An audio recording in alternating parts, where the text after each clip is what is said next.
Hello and welcome back to another video. Today is the first video that I will be doing on the new DLC. Obviously I would like to have posted one yesterday, however due to the fact HOI4 released it at, well, let's say 5 PM, it was actually 20 past 5 in the evening for me. You can probably tell that's 20 minutes after I normally post a video, so there was no way I was about to film that and get it out before probably at least 10 o'clock in the evening. Because I obviously film these at like 2:30 at the latest is when I start filming for these. This is currently being filmed at 2:27 at the start of it. So, you know, I have to pick a time where I've got enough time to edit it and upload it. And also got another video to upload again today, because I didn't upload it yesterday because that one took a bit of a minute to send over the footage for. So that was also late. So I've got two videos, one for this channel and one for my Cards and Trains channel that I've got to post today. Now, as you'll see here, I have played this, just one singular game, just to sort of get a feel for it, and just to sort of prepare sort of what things look like and stuff, just so I can be better minded to explain it in this video. Now, if you do like this video, please like, subscribe, and turn your post notifications on when you subscribe, so you never miss another upload from me on this channel. And now we can get into this. As you can see, there's a new background photo here. I think it's a pretty nice photo. It's of a Japanese plane that's clearly crashed in the background. It's an aerial battle on the air as well, which I think is pretty cool. So that's good. Obviously you can see there is some more Chinese nations here with some new flags. I have not yet played what's his nation here? I have not yet played Manchukuo yet. We will definitely do that on this channel at some point. Also haven't played the Philippines yet either. I'm presuming America's got a little upgrade, maybe, secret one. I think the best choice of action here today is to play as Japan, because it's a big nation, it's the big one. It's the main one, you know. It's the one that's got all the things to it. So that's what we'll do. Now I'd like to say in this video, we will use console commands to get focuses to complete quicker, and we will use them to help us advance things a little bit quicker than we would normally would.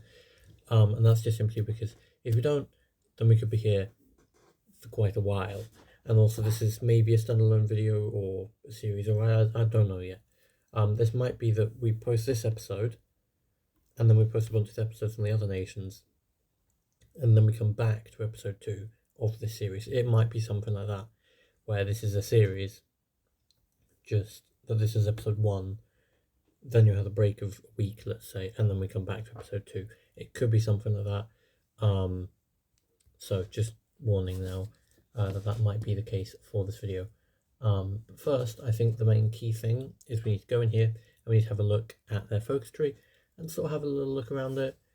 I'll give you some of my opinions on it, and we'll have a little chat about it for a minute, because I think that's the most important part to obviously a brand new thing, is to explain it. And obviously, because I've had a little game on Japan already, I can tell you a few more features about Japan, and any creaking in the background that you're hearing is my chair. It needs oiling or replacement. I'm aware. It's annoying. It annoys me a lot. But let's have a look here. So obviously you got the main political focus, which is either you can go down to revere the emperor, destroy the traitors, which is where you can get Hirohito in power, and you can go down that sort of idea, which is one way of doing it. Or you can go Okada's military purge speech, which is where you can basically go down the military path, and you can just continue with the military and hope that they will do what you want them to do. So, you know, there's obviously that idea where you go down them, and it does eventually become communist at some point, which obviously is not something we are potentially looking at doing in this video at least. we will definitely return to it. Also, in one of the DLC, like pre-DLC videos I did, I would have said maybe Australia is getting an upgrade. It's not in this one, it'll be Q2 of 2026. So it'll be in the expansion pass, which I bought, obviously, but it'll be later on in said expansion pass, so look out for that one when it does come out. Down here to, where is this? This is possibly, yes, it is still there, so we're not going to do the red sunrises from new era. If we were to, it'd be general election, go down democratic path, and then you can basically go against people, and you can start making a effectively greater East Asian Federation, where you can build a massive empire that way. Or you can go down the way of the Emperor, and you can start to take over a bunch of territories and form yourself an empire via that way of doing things, and you can get a lot of territory by doing that. Or you can choose to go down the way of purge of the Kodoha faction, and you can, I think this is the fascist path, I think.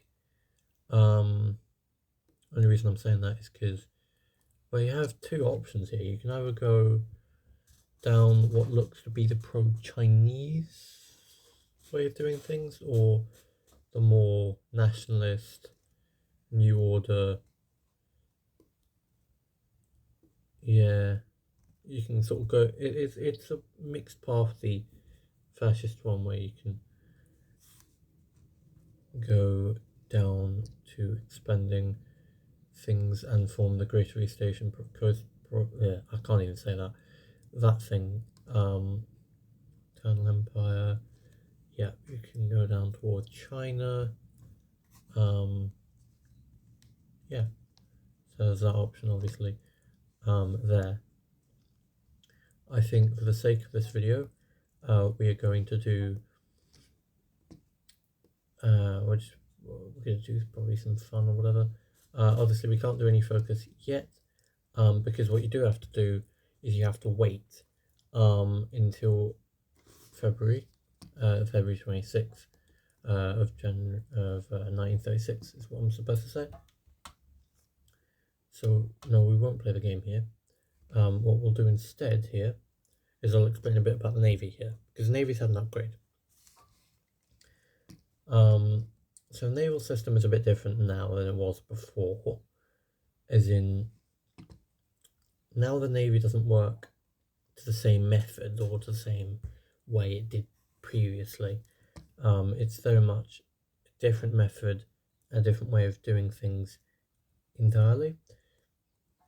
So now it's about naval dominance instead of naval supremacy, and you get to basically select yourself a home port, which is basically the port that fleet is based in. So obviously I won't do too much Navy in this episode, and by the way, I think this is just going to be a standalone episode of me just introducing Japan, and then I'll do standalone episodes for a few other nations. I think most Chinese nations, some do not have focus trees, some do. I'll go through them and possibly have like 2 episodes on China or whatever, or I'll do 1 episode on each country of varying length, but that is the idea there. With the Navy, I'll explain that properly when we go over to do a Britain game or a United Kingdom game, and I can properly explain it over there, because those fleets are obviously in English, so I can understand them, and you know, they actually have, in my opinion, good fleet names in English. Obviously, I'm not saying the Japanese or the Germans have bad fleet names. I'm just saying I don't necessarily understand them because I speak English and I'm British, and so it's hard for me to understand German because I don't know German. It's hard for me to understand Japanese because I don't know Japanese. So I sort of tend to stick with something I know what it means and what it says. so that way I can understand it more easily and be able to make better of it. So this fleet here,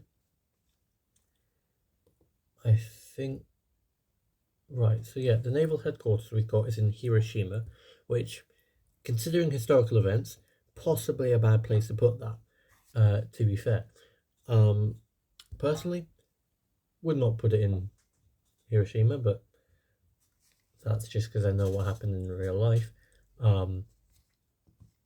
Now, okay, their home port is in, do I say it is in what is shown on the screen currently, which you can see by the where it says active in regions, and it says 0. If you continue along, it says a port's name.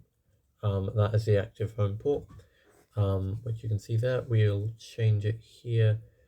No, I will go to a different fleet here, and one hopefully just a reserve fleet.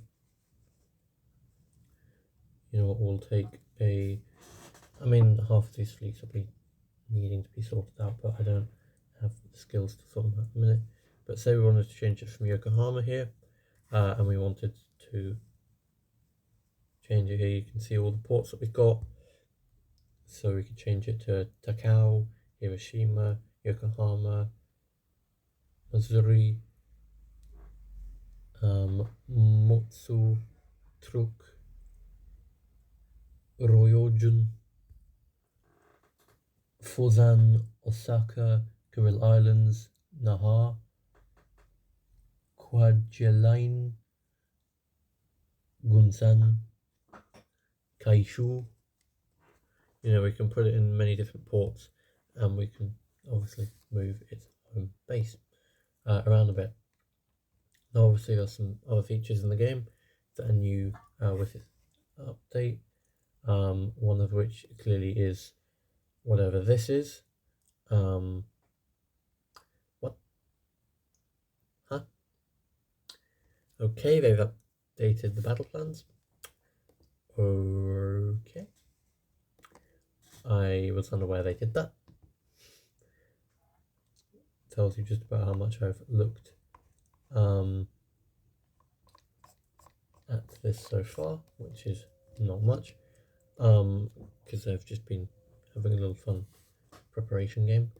And obviously, if you look here,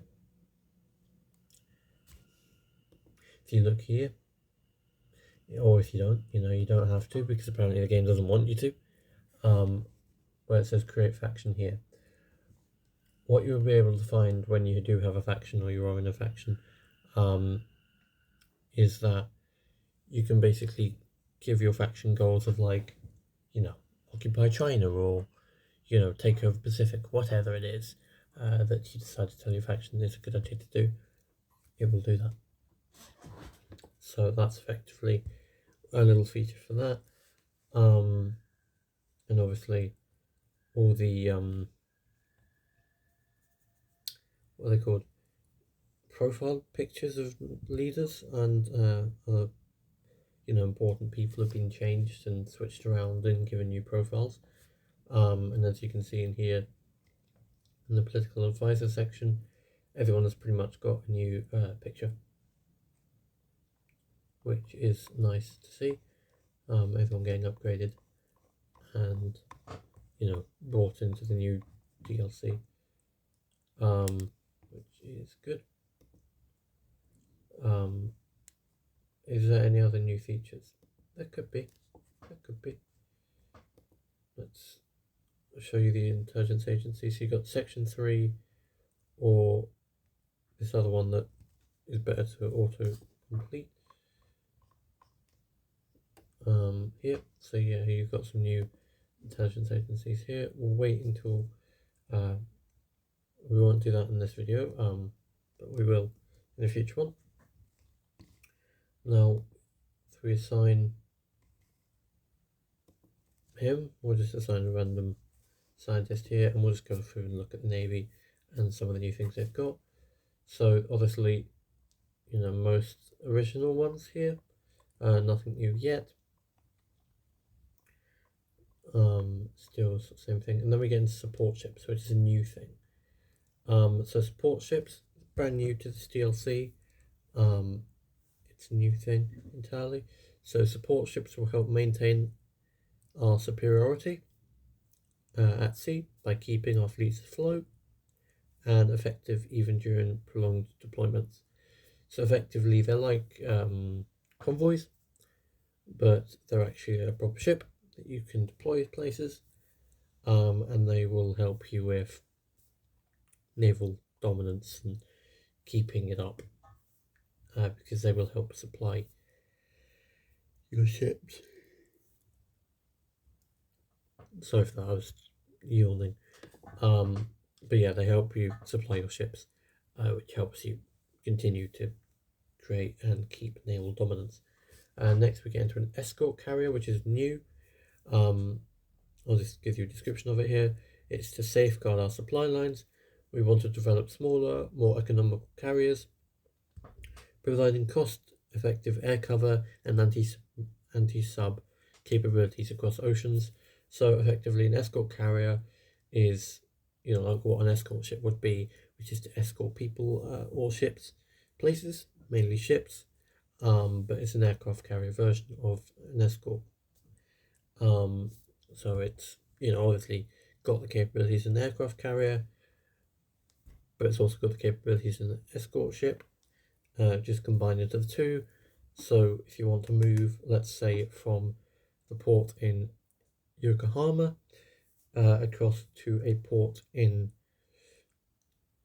Qingdao or Tsingtao or whatever it's called, you can use an escort carrier to basically guide them across and give them sufficient air cover from that side of things. Obviously got some torpedoes here. Now I believe this is a new thing, is the submarine carrier. The submarine carrier is effectively an aircraft carrier, but also a submarine. So when it's on the surface, it's an aircraft carrier. When it's under the sea, it's a submarine.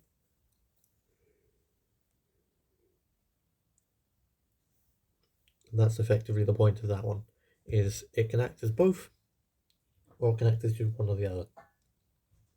But it has the benefits of both, which is obviously it can have airplanes on it, it's more effective, it's better, it has more ability to, have more cover over it.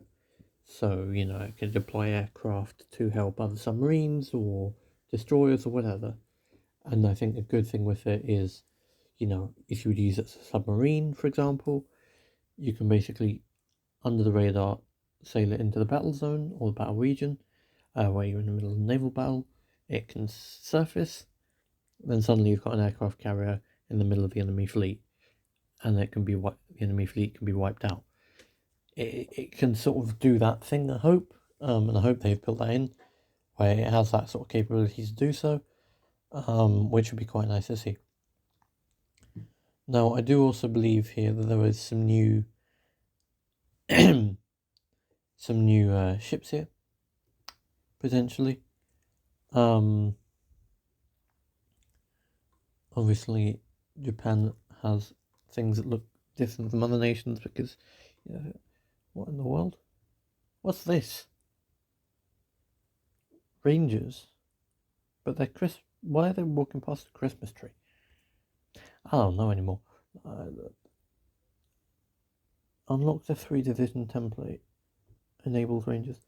Well, apparently Rangers is now a Special Forces component. That I was not aware of happening. But I'll take it because it'll help me in future campaigns. Obviously, this is not going to be a campaign. This is just a one-off episode.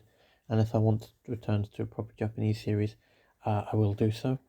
I thought at first in this video that I was going to make this a series, but no, it's probably best to just have this as a one-off. This is what Japan has to offer, and then we come back later on after we've done the new DLC sort of review to come back to it and revisit doing this sort of series and stuff like that, which I think will be better for us. So obviously you got early destroyers, basic destroyers, and it goes up to 1943 with destroyers.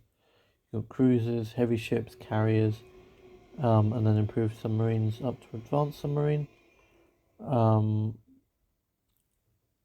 expecting a new ship.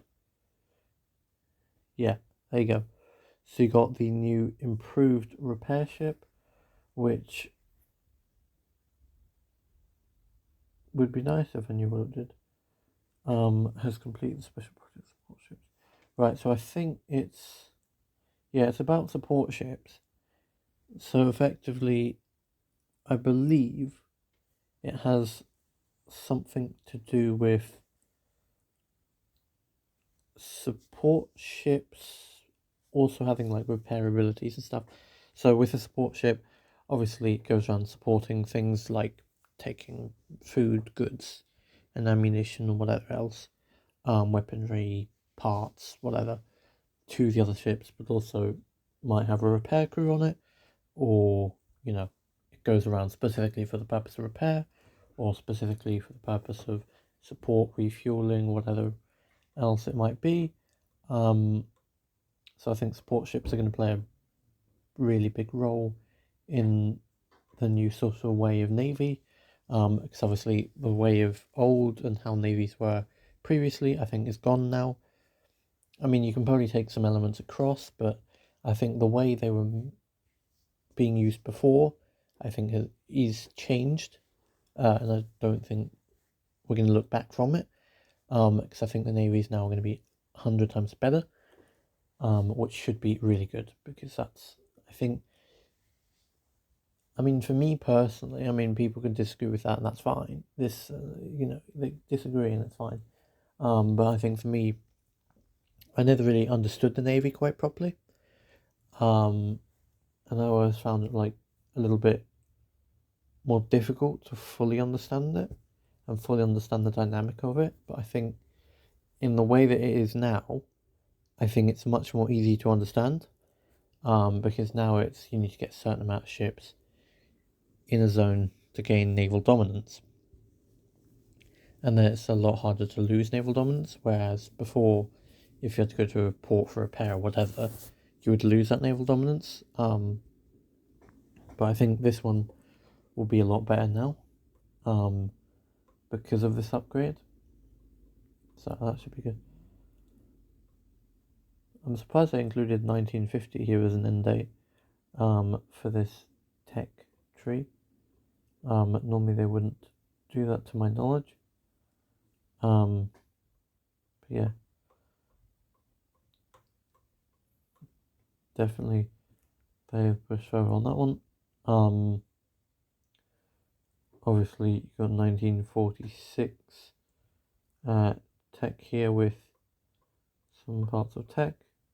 Just here, let me see what it's called. Is the advanced dual chamber rocket engines, from 1946 apparently.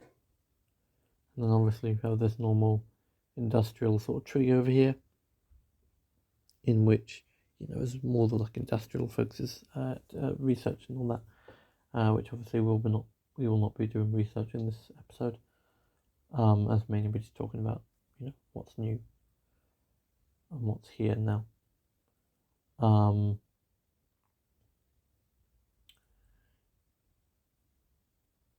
We will hire an admiral to the naval headquarters in Hiroshima, which you'll see me doing here. We'll hire, why not, Yamato. Will be hired here, and we'll go on to serve as the main admiral. Let's go into construction here, and I'll show you some of the new things. So obviously here you have a naval supply hub, and I'll explain what that building does. This building allows your fleets to resupply and refuel in this base, in addition to their home bases, potentially expanding the operational range of your task forces. A naval supply hub can only be constructed in the coastal province that has a naval base at least of level 8. So effectively it allows you to expand the supply capabilities for your task force or navy, and allows it to potentially have a further reach. So say you could only reach up to Hawaii. If you were Japan, you were to build a sort of naval supply hub, you could now reach the mainland of America or the United States. So that's sort of effectively the idea I think it is. So that's pretty good actually. Glad to see they're having a look at Navy and rebuilding it, because in my opinion I think it's necessary in order to sort of streamline it and make it a little bit more interesting and enjoyable. And also just to make it, I don't think there was overall much wrong with the previous Navy. I think the previous Navy was great for what it was and for how it was, but I think with the new system, I think it'll work a little bit better, and should make people focus a bit more on Navy, than they may have before. And then you've got Naval Headquarters here. I'll explain what that is now. This building allows you to assign an admiral to increase the effectiveness of task forces operating within the range of Naval Headquarters. So effectively you can assign an admiral, which you've seen me do, to increase the effectiveness of task forces, which basically makes task forces better that are operating near the Naval Headquarters.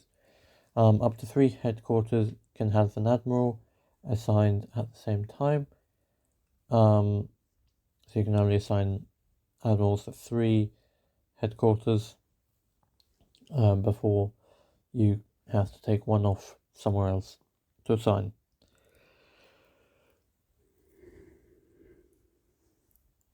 As I was saying.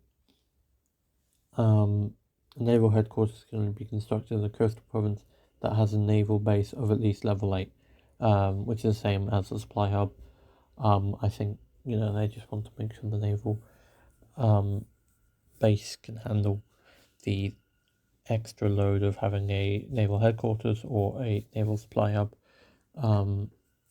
so they can obviously manage it and cope with such, which I think is good to do.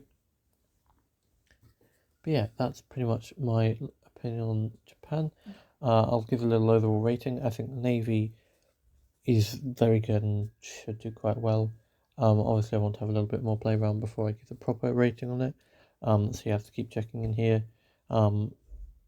until I do a proper Navy game. Once I do a proper Navy game, I'll give you guys a proper opinion on it. But that'll be in the future, in a future video at some point.